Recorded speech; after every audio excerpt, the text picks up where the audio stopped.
बहुत बहुत धन्यवाद। सम्माननीय आयोजक समिति, भारत की धरती में जन्मे सभी मानवीय मूल्यों के संरक्षक सभी संतों, गुरुओं, महापुरुषों और महानायिकाओं को नमन करते हुए आज बाबा साहब डॉक्टर भीमराव अंबेडकर की 133वीं जयंती के इस कार्यक्रम में सम्माननीय मंचस्थ अतिथिगण, इस प्रांगण में उपस्थित मेरे सभी बड़े छोटे, आप सभी को मेरा सादर जय भीम और साथ ही बाबा साहब डॉक्टर अंबेडकर की जयंती की बहुत बहुत बधाई। आज हम उनका जन्मदिन मना रहे हैं जिनके जन्म लेने के बाद से भारत में इंसानों ने जन्म लेना शुरू किया। इनके जन्म से पहले भारत में इंसान जन्म नहीं लिए थे और डॉक्टर अंबेडकर, इनको जनता से जितना पदवियां इन्होंने प्राप्त किया, भारत के इतिहास में शायद ही कोई नेता होगा जिनको इतनी पदवियां प्राप्त हो। जैसे किसी ने बाबा साहब डॉक्टर अंबेडकर को आधुनिक मनु कहा, किसी ने उनको 20वीं सदी का स्मृतिकार कहा, किसी ने उनको डॉक्टर जॉनसन कहा, किसी ने उनको भारत का बुकर टी वाशिंगटन कहा, किसी ने उनको मार्टिन लूथर कहा, तो किसी ने उनको भारत का अब्राहम लिंकन कहा, किसी ने बाबा साहब को पॉल रॉबर्टसन कहा, तो किसी ने बाबा साहब को थॉमस जेफरसन कहा और तमाम भारतीय समाज इन सब ने अंबेडकर को बाबा साहब कहा।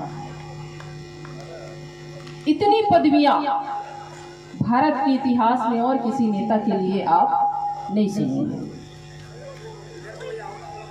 भारत के इतिहास में पिछले 3000 सालों में ऐतिहासिक पुरुषों का जो प्रतिमा आपको देखने को मिलेगा, ऐतिहासिक पुरुषों में बाबा साहब डॉक्टर भीमराव अंबेडकर की सर्वाधिक संख्या में प्रतिमाएं आपको देखने को मिल जाएंगी। वो चाहे पूरे देश में आज, चाहे कोई भी, लगभग सभी गांव में, चौक चौराहों में, शैक्षणिक हो या सरकारी प्रतिष्ठानों में आपको बाबा साहब की प्रतिमाएं देखने को मिल जाएंगी। आज भी हर चौक चौराहे पे बाबा साहब की प्रतिमा सतत लग रही है, हर साल लग रही है। इसका मुकाबला कोई और महापुरुष नहीं कर पाया। अंबेडकर अपनी प्रतिमा में हृष्टपुष्ट पश्चिमी कोट पैंट पहने, टाई लगाए और बांह में एक पुस्तक दबाए मिलते हैं। ये पुस्तक भारत का संविधान है। ये पुस्तक भारत का संविधान है और इसके बावजूद अपनी आर्थिक तथा सांस्कृतिक विश्लेषण की क्षमता के बावजूद बाबा साहब का विश्व पटल पर, इस देश के राजनीतिक पटल पर जो पहली पंक्ति के कतार में लोग होते हैं, वहां बाबा साहब को खड़ा होना चाहिए था। लेकिन भारत के इस राजनीतिक पटल में शायद ही बाबा साहब को वो स्थान मिल पाया। आज भी बाबा साहब को एक वर्ग विशेष का ही नेता के पहचान देने का कुत्सित प्रयास किया जाता है। लेकिन बाबा साहब ने कहा था, शायद आपको याद हो, कि मैं बीज हूं, मुझे जितना दबाओगे मैं उतना उगूंगा। बहुत प्रयास किया गया कि बाबा साहब आपके और हमारे दिलों में ना आ पाए, हमारे घरों में ना आ पाए, हमारे घरों तक ना पहुंच पाए, लेकिन बाबा साहब का वो कहना सही हो गया। बाबा साहब को हम आप आज जान पाए हैं तो इसके पीछे दो शख्स का बहुत बड़ा हाथ है। हालांकि जब मैं उनका नाम लेती हूँ तो लोग मुझे कहते हैं कि ये तो किसी पार्टी विशेष की प्रतिनिधि है, लेकिन मैं आप लोग को ये क्लियर कर दूं, यहाँ मैं कोई राजनीतिक स्पीच देने नहीं आई। जब मान्यवर साहब कांसीराम जी पुणे के DRDO में वैज्ञानिक के पोस्ट पर काम कर रहे थे, आप सबको पता होना चाहिए, वहां पर एक कर्मचारी थे, चतुर्थ श्रेणी कर्मचारी दीना भाना राजस्थान से थे, लेकिन पुणे में काम कर रहे थे। जिस दौरान वो काम कर रहे थे उस दौरान बाबा साहब के जयंती की छुट्टी सरकारी घोषणा इसकी हो चुकी थी, मगर उस DRDO के संस्था ने उस छुट्टी को कैंसिल करके बाबा साहब की जयंती यदि आप और हम मना पा रहे हैं आज, इसके पीछे सरकारी महकमे का हाथ नहीं है। ये मैं बताना चाहती हूँ, ये बोल के आप लोगों को कि ये जो हम जयंती आज पूरे देश में बाबा साहब की मनाते हैं, पूरे अप्रैल भर मनाते हैं, तो कोई सरकारी संस्थान की मदद से या सरकारी मानसिकता से नहीं मनाते। तो बाबा साहब की जयंती कैंसिल कर दी गई और उसके जगह पर दीपावली की एक दिन की छुट्टी बढ़ा दी गई और गंगाधर तिलक की जयंती की छुट्टी बढ़ा दी गई। इस बात का विरोध दीना भाना ने किया और जब उन्होंने विरोध किया तो उनको नौकरी से निकाल दिया गया। बाकी लोगों को कहा गया कि आपको छुट्टी चाहिए कि नौकरी चाहिए। बाकी लोग भी महार थे, लेकिन बाकी सब लोगों ने नौकरी को स्वीकार किया। छुट्टी नहीं चाहिए बाबा साहब की जयंती मनाने के लिए, उन्होंने नौकरी को चुना, महारों ने नौकरी को चुना। लेकिन एक राजस्थान से आया हुआ दीना भाना, उन्होंने कहा मुझे छुट्टी भी चाहिए और मुझे नौकरी भी चाहिए, और इस वजह से उनको नौकरी से निकाल दिया गया। जब उनको नौकरी से निकाल दिया गया तब मान्यवर साहब कांसीराम जी ने आंदोलन चलाया, उनकी नौकरी बहाल हुई और बाबा साहब डॉक्टर BR अम्बेडकर की जयंती की छुट्टी भी बहाल हुई। इसलिए अगर आज आप और हम बाबा साहब की जयंती मनाते हैं तो इसके पीछे मान्यवर साहब कांसीराम जी का बहुत बड़ा हाथ है। बाबा साहब जी को जिंदा करने का काम मान्यवर साहब कांसीराम जी ने किया। मान्यवर साहब कांसीराम के बाद झंडे और प्रतिमाओं की जो राजनीति है, इस राजनीति में डिप्रेस क्लास ने बाबा साहब को विश्व पटल पर ला दिया। बाबा साहब को विश्व पटल पर खड़ा करने का काम डिप्रेस क्लास ने किया। आज भारत को बुद्ध के बाद यदि किसी बात के लिए जाना जाता है तो वो बाबा साहब डॉक्टर BR अम्बेडकर की बात के लिए जाना जाता है। डॉक्टर बाबा साहब BR अम्बेडकर के लिए जाना जाता है। आज हर कोई, चाहे वो पक्ष हो, चाहे वो विपक्ष हो, चाहे वो अप्रेस्ड क्लास हो, चाहे वो डिप्रेस क्लास हो, हर कोई बाबा साहब डॉक्टर भीमराव अम्बेडकर की जय जयकार कर रहा है। मजबूरी में ही सही, लेकिन कर रहा है। लेकिन एक सिद्धांत है, प्रकृति का एक सिद्धांत है। जैसे आयुर्वेद और चिकित्सा विज्ञान में शहद को अमृत के समान माना गया है, लेकिन उस शहद को अगर कोई कुत्ता चाट ले तो कुत्ता मर जाता है। इसी तरह से देसी घी को, गाय जो देसी गाय है उसके घी को औषधि गुणों से भरपूर माना जाता है, लेकिन कोई मक्खी अगर गलती से भी उसको चख ले तो वो तड़प कर मर जाता है। मिश्री को भी औषधि माना गया है, लेकिन किसी गधे को अगर मिश्री की एक डली खिला दिया जाए तो वो भी जिंदा नहीं रहता। रात दिन नीम के पेड़ पर बैठकर कांव कांव करने वाला कौवा अगर निम्बोली को खा ले तो वो भी जिंदा नहीं रहता। बाबा साहब भी ऐसे ही गुणकारी औषधि हैं।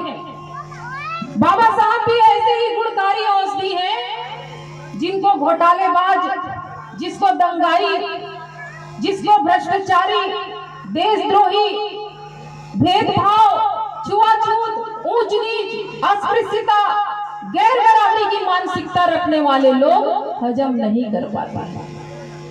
बाबा साहब में वो औषधि गुण है। अगर आप गलत करते हैं तो आप बाबा साहब को हजम नहीं कर पाएंगे। तो इसलिए आज भी आप सोशल मीडिया में या मीडिया में, टीवी में, अखबारों में आज भी हमें कहीं न कहीं भारत के संविधान को बदलने की बात देखने को मिल जाती है, क्योंकि ऐसे लोगों को बाबा साहब हजम नहीं हो रहे। और यदि ऐसे लोग बाबा साहब की जय जयकार करते हैं तो हमें उन लोगों को पहचानने की जरूरत है। कोई भी बाबा साहब की जय जयकार कर दिया तो वो आपका अपना हो गया, ऐसा नहीं मान सकते। हो सकता है वो बाबा साहब के मिशन को खत्म करने के लिए बाबा साहब की जय जयकार कर रहा हो, ये भी तो हो सकता है। इसलिए इसको पहचानने की जरूरत है।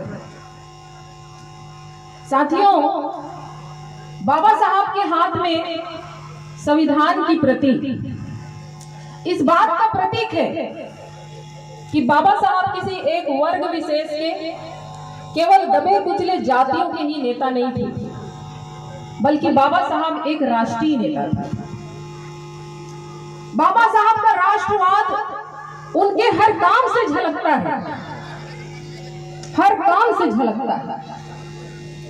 चाहे वह राजनीतिक निर्णय की बात हो, चाहे वह जातिगत समस्या की बात हो, चाहे वह मुस्लिम समस्या की बात हो, चाहे अल्पसंख्यक की समस्या की बात हो, चाहे वह पाकिस्तान के सृजन की बात हो, चाहे वह महिलाओं की समस्या की बात हो, चाहे इस भारत, स्वतंत्र भारत के निर्माण में उनकी भूमिका हो, हर बात पर बाबा साहब का राष्ट्रवाद झलकता है। आप नहीं कह सकते कि बाबा साहब किसी वर्ग विशेष की नेतृत्व किए हैं। इसी में चाहे वो महिलाओं के वोट के अधिकार की बात हो, चाहे महिलाओं को शिक्षा, नौकरी और पूंजी रखने की, संपत्ति की नौकरी करने की अधिकार की बात हो, चाहे स्त्री पुरुष में समान काम में समान वेतन के अधिकार की बात हो, चाहे रोजगार कार्यालय की स्थापना की बात हो, चाहे राज्य कर्मचारी बीमा स्कीम जिसे हम ESIC के नाम से जानते हैं उसकी स्थापना की बात हो, चाहे रिजर्व बैंक की स्थापना की बात हो, दामोदर वैली प्रोजेक्ट की स्थापना करने की बात हो, चाहे 8 घंटे का काम और सप्ताह में 1 दिन के अवकाश लेने की बात हो, चाहे महिलाओं को मैटरनिटी लीव लेने की बात हो, हर बात में बाबा साहब ने हर वर्ग की महिलाओं के लिए, हर वर्ग के पुरुष के लिए, अधिकारों के लिए लड़ाई लड़ी है, उनके लिए काम किया है, योजना लाया है, उसकी स्थापना, उसकी व्यवस्था की है। आप कैसे कह सकते हैं कि बाबा साहब किसी वर्ग विशेष के हैं? आप कैसे कह सकते हैं? कानूनन हड़ताल करने की बात हो, ट्रेड यूनियन को सरकारी मान्यता देने की बात हो, ये सारे स्थापना जो है बाबा साहब की मेहनत से, उनके सूझबूझ से, उनके विचारों से संभव हो पाया है। राष्ट्र निर्माण में अगर मैं बाबा साहब के योगदान को गिनाने जाऊं तो मैं किन किन उनके भूमिका को, उनके योगदान को गिनाऊं, मेरे को समझ में नहीं आता है। बाबा साहब ऐसे भारत का निर्माण करना चाहते थे, ऐसे दुनिया का निर्माण करना चाहते थे जहां शोषण की कोई गुंजाइश ना हो, हर वर्ग की अधिकार हक अधिकार की बात है। ऐसे भारत का पुनर्निर्माण बाबा साहब करना चाहते थे। साथियों, बाबा साहब डॉक्टर B.R. अम्बेडकर के साहित्य में इतनी ताकत है कि उसके बल पर, केवल बाबा साहब अम्बेडकर के साहित्य के बल पर अबोध में ज्ञान पैदा हो जाएगा। अब जो अबोध है उनमें ज्ञान पैदा हो जाता है। जो गूंगे हैं वो बोलने लगते हैं, जो बहरे हैं वो सुनने लगते हैं, और जो लंगड़े हैं वो भी दौड़ने लगते हैं, और जो पशुओं के समान कभी हाँके जा रहे थे उनमें स्वतंत्र चेतना पैदा होता है। ये बाबा साहब के साहित्य की देन है। बाबा साहब ने भारत के संविधान की प्रस्तावना में, प्रस्तावना की पहली पंक्ति में जो लिखा, हम भारत के लोग,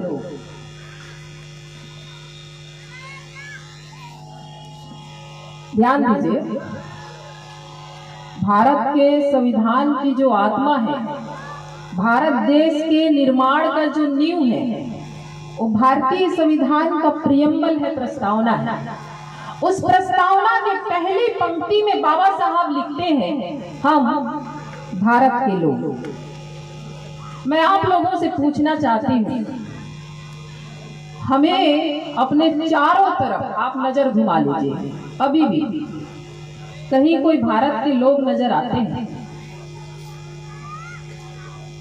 आपको नजर आते हैं क्या? कहीं कोई भारत के लोग नजर आते हैं?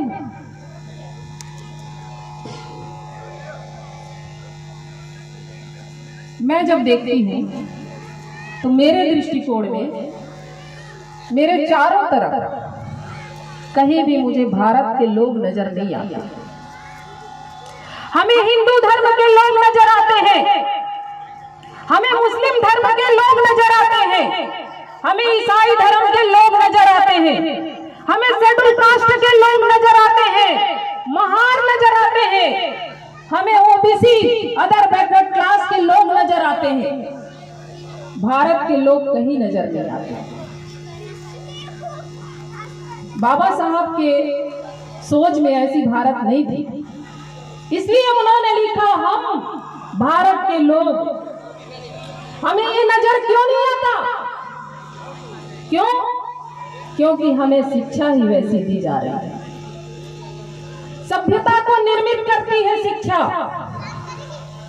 सभ्य और असभ्य इंसान में अगर कोई फर्क है तो वो शिक्षा का फर्क है, वो शिक्षा का फर्क है।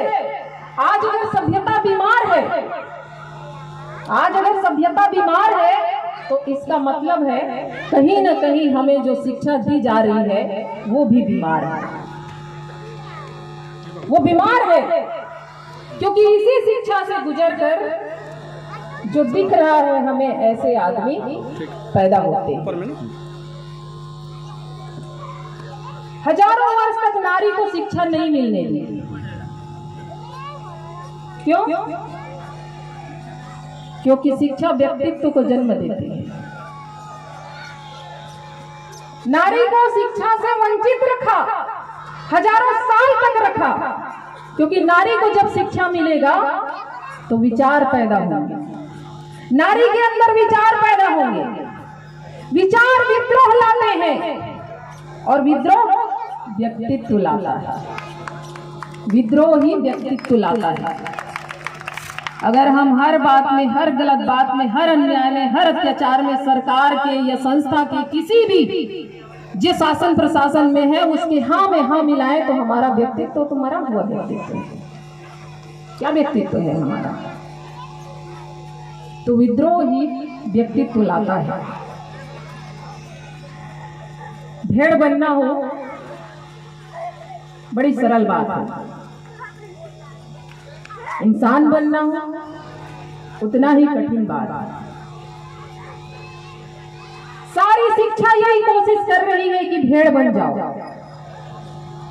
सारी शिक्षा ये कोशिश कर रही है कि भेड़ बन जाओ, इसलिए हम भारत के लोग बन पाए। भारत देश में कहीं भी ये शिक्षा नहीं दी जा रही है। आज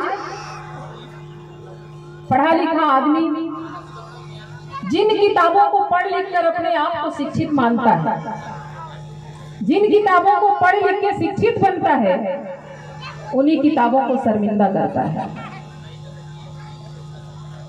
सहमत नहीं होंगे आप मेरे से? कैसे शर्मिंदा करता है? यदि हम हाइड्रोजन और हीलियम के विस्फोट के सिद्धांत को पढ़ते हैं तो हमें सूर्य का गोला दिखाई देता है। हम हाइड्रोजन और हीलियम के विस्फोट के सिद्धांत को पढ़ते हैं तो हमें सूर्य एक आग का धधकता हुआ गोला नजर आता है। लेकिन जैसे ही हम सूर्य को 7 घोड़ों के रथ में सवार होने की बात को स्वीकारते हैं, हम उस बात को, उस किताब को शर्मिंदा करते हैं। हम हाइड्रोजन के 2 अणु और ऑक्सीजन के 1 अणु से जल बनने का, पानी बनने की बात को, हम सिद्धांत को हम पढ़ते हैं।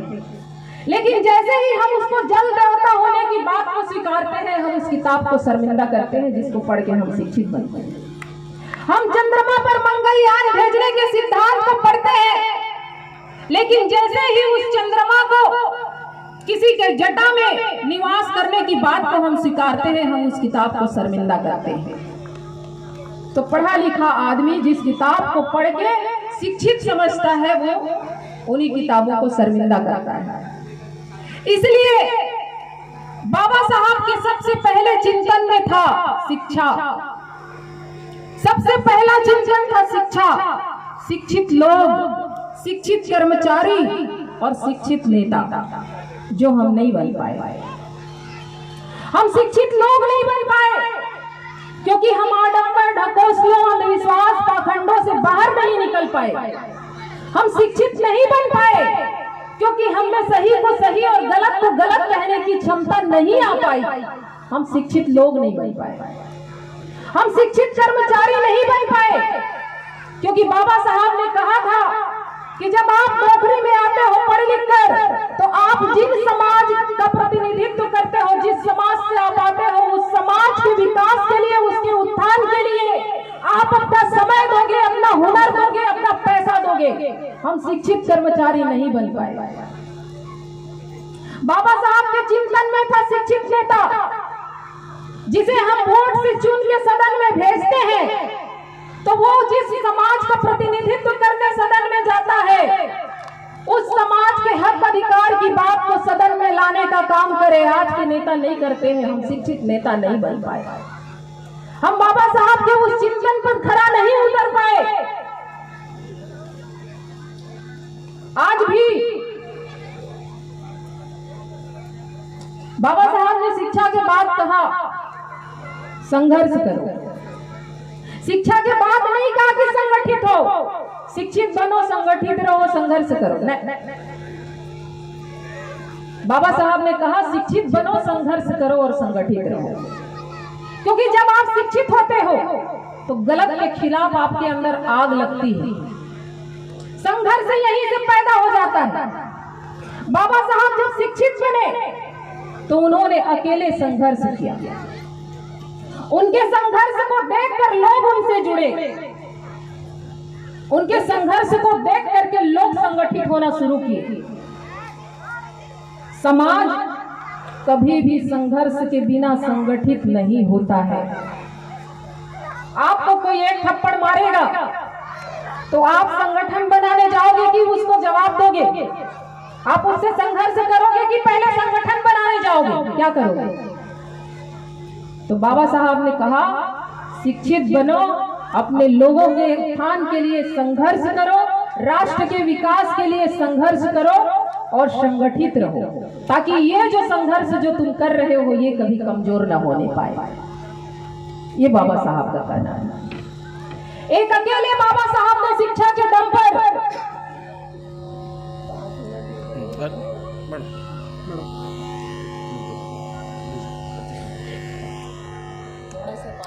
हाँ ठीक है, ठीक। तो आप कोशिश करिएगा 5 मिनट में। तो अकेले शिक्षा के दम पर बाबा साहब ने 5000 सालों के इतिहास को, सड़ी गली जो व्यवस्था आ रही थी, जात पात, अस्पृश्यता, गैर बराबरी, इन सारी चीजों को चीर फाड़ कर रख डाला, आग लगा डाला, जला डाला अकेले। कॉलेजियम सिस्टम चल रहा है देश के अंदर, 200 लाख करोड़ का कर्जा हो गया है भारत देश का। विधायक और सांसद आज खरीद फरोख्त से बन रहे हैं, सरकार इससे बन रहा है, विधायक और सांसद की खरीद फरोख्त से, और बिगड़ रहा है। किसी का खून नहीं खोल रहा, किसी को गुस्सा नहीं आ रहा। बाबा साहब जब शिक्षित हुए उनके अंदर गुस्सा आया, सड़ी गली व्यवस्था के प्रति इतना गुस्सा आया, उस गुस्सा के स्तर को समझने की जरूरत है। इतना गुस्सा आया कि भारत का संविधान लिख डाला, इतना गुस्सा आया कि 5000 साल से चली आ रही परंपरा को तहस नहस कर डाला। इसलिए सही दिशा में गुस्सा का आना भी बहुत जरूरी है। इसलिए अन्याय अत्याचार के खिलाफ सही को सही और गलत को गलत कहने की क्षमता पैदा होना भी बहुत जरूरी है। देश की जनता को एक समान शिक्षा, रोजगार, हर हाथ को काम, अच्छा माहौल, ये मुहैया कराने के बजाय 1 रुपया किलो राशन, 1 रुपया किलो चावल, 5 किलो राशन, हर महिला के अकाउंट में हर महीने 1000 रुपया, ये देकर पंगु बनाया जा रहा है, भ्रष्टाचार को बढ़ावा दिया जा रहा है। उसके बावजूद हमारा खून नहीं खोल रहा, उसके बावजूद हमारा खून नहीं खोल रहा, गुस्सा नहीं आ रहा। बाबा साहब ने संविधान में अपने प्रस्तावना में अगली पंक्ति में लिखा, भारत को एक संपूर्ण प्रभुत्व संपन्न समाजवादी धर्मनिरपेक्ष लोकतंत्रात्मक गणराज्य बनाने के लिए, कैसा गणराज्य? लोकतंत्रात्मक गणराज्य बनाने के लिए। 5 मिनट तो फिर खाना चालू कर देंगे। लेकिन आज पूरे भारत देश के अंदर भारत को एक विशेष धर्म के राष्ट्र बनाने का प्रयास किया जा रहा है। इस विशेष धर्म पर आधारित राष्ट्र बनाने का प्रयास किया जा रहा है। मेरी चिंता ये है, अगर ऐसा हुआ तो क्या हम भारत के लोग बन पाएंगे? क्या हम भारत के लोग बन पाएंगे? क्या हम धर्मनिरपेक्ष लोकतंत्रात्मक गणराज्य की सुरक्षा कर पाएंगे? नहीं कर पाएंगे। बाबा साहब ने कहा उससे पहले एक सवाल, बाबा साहब का अंतिम पश्चाताप क्या था? अंतिम पश्चाताप क्या था? बाबा साहब का अंतिम पश्चाताप था कि मुझे पढ़े लिखे लोगों ने धोखा दिया। जिन पढ़े लिखे शिक्षित लोग जो नौकरी में आए थे, जो पढ़े लिख के शिक्षित हो पाए थे, उनसे बाबा साहब की उम्मीद थी कि ये बाबा साहब के कार्यों को आगे बढ़ाने का काम करेंगे, लेकिन ऐसा नहीं हो पाया।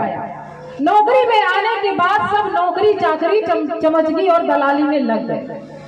ये देखकर 18 मार्च सन 1956 को बाबा साहब आगरा के रामलीला मैदान में रोते हुए बोले कि मुझे पढ़े लिखे लोगों ने धोखा दिया। ये बाबा साहब का अंतिम पश्चाताप था। साथियों, महापुरुषों का जो अंतिम पश्चाताप है वो बहुत महत्वपूर्ण होता है, मनन करने योग्य होता है। संत रैदास का अंतिम पश्चाताप था बेगमपुरा शहर का ना बसा पाना, ऐसा शहर जहां कोई गम ना हो। बाबा गुरु घासीदास का अंतिम पश्चाताप था जाति विहीन समाज की स्थापना न कर पाना। ऐसे ही हमारे संतों, गुरुओं, महापुरुषों का अंतिम पश्चाताप हमारे मनन करने का विषय है। बाबा साहब ने इसलिए ये कभी नहीं कहा कि धन्य है वो लोग जो एमएलए एमपी बन गए, धन्य है वो लोग जो आईपीएस आईएएस बन गए या मंत्री बन गए, या धन्य है वो लोग जो डॉक्टर, इंजीनियर, वकील या जज बन गए। बाबा साहब ने कहा कि धन्य है वो लोग जो अपने बंधुओं, अपने समाज बांधवों के बीच, जिनके बीच वो पैदा होते हैं, उनके कर्तव्यों के प्रति वो जागरूक होते हैं। बाबा साहब ने कहा कि महान है वो लोग जो अपना समय, अपनी क्षमता, अपना हुनर उनकी गुलामी से मुक्ति के लिए समर्पित कर देते हैं। बाबा साहब ने कहा कि धन्य है वो लोग जो तमाम अवरोधों, तूफानों गुलामों की मुक्ति के लिए तब तक डटे रहते हैं जब तक उनको मानवीय अधिकार हासिल ना हो जाए। उनको धन्य कहा।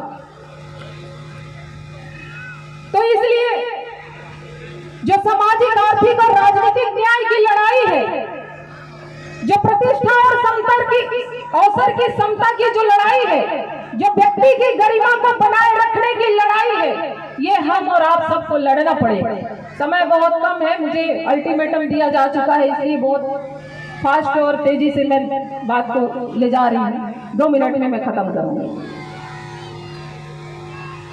तो ये लड़ाई हमें लड़ते रहनी है, हमें क्विट नहीं करना है, क्योंकि क्विट करने का अंजाम हम आज तक भुगत रहे हैं। कैसे क्विट करने का अंजाम मैं बता रही हूँ। बाबा साहब ने जो भी जिद पाला अपने अंदर, उस जिद को वो हासिल किए। चाहे वो लंदन में पढ़ने का जिद हो, चाहे वो चौदार तालाब का पानी पीने का जिद हो, चाहे वो मंदिर में जाने का जिद हो, चाहे वो सदन में जाने का जिद हो, चाहे वो हिंदू धर्म को छोड़ने का जिद हो, हर जिद को उन्होंने पूरा किया। केवल एक जिद को छोड़ दिया। बाबा साहब ने अपने लोगों के जान माल की रक्षा के लिए पूना पैक्ट जो हुआ, उस जिद को छोड़ दिया। सेपरेट सेटलमेंट की जिद को छोड़ दिया। पृथक निर्वाचन का जो उनका जिद था, उसको छोड़ दिया और इस देश में संयुक्त निर्वाचन प्रणाली लागू हो गई। संयुक्त निर्वाचन प्रणाली की वजह से ही पूना पैक्ट जो हुआ, इस संयुक्त निर्वाचन मंडल को बाबा साहब ने पूना पैक्ट के बाद सड़ा गला उपनगर कहा, क्योंकि वो जानते थे कि इस पूना पैक्ट के बाद ही इस देश में चमचा की फौज खड़ी होगी, चमचाओं की फौज खड़ी होगी।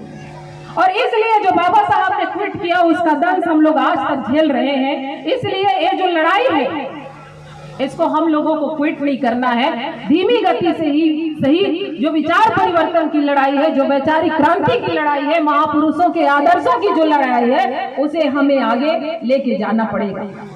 आप किसी भी सरकारी संस्थान में आप चले जाओ, आप वहां पर किसी डॉक्टर, इंजीनियर, वकील, जज का तस्वीर नहीं देखते। वहां पर केवल एक ही तस्वीर मिलता है, वो लीडर का मिलता है। क्यों?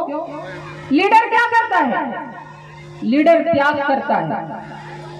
अगर इस दृष्टि से देखा जाए तो लीडरशिप ही जीवन की उच्चता है, लीडरशिप ही महानता है और राजनीति ही सभ्यता है। इसीलिए बाबा साहब ने कहा कि the political power is a master key, yes it is a master key by which can open all the door of progress.